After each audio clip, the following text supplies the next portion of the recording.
dog. He's a miniature wire-haired dachshund.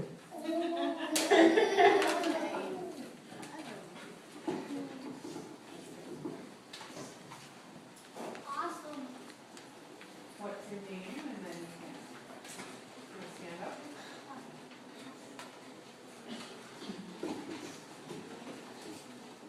My name's Ami, and what kind of tools do you have? What kind of what? Tools. What kind of tools for doing research? Research tools? Yeah. Yeah.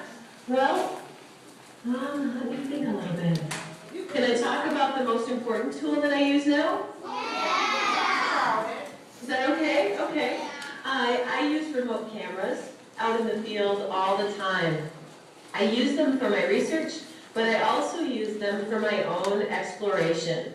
We have a little cabin up north for me, down south for you, just outside of Long Prairie, Minnesota.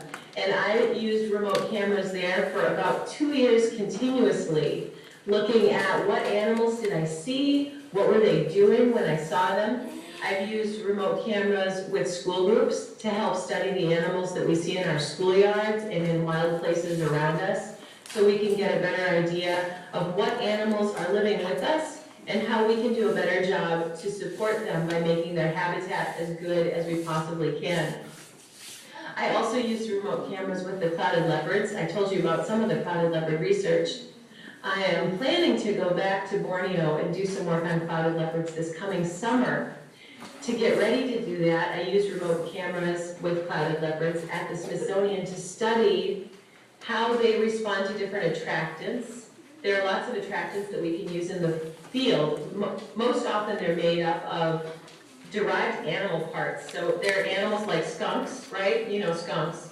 They have scent glands in them. They use that scent, that spray that you maybe smell when you're driving down the road if you see a dead skunk.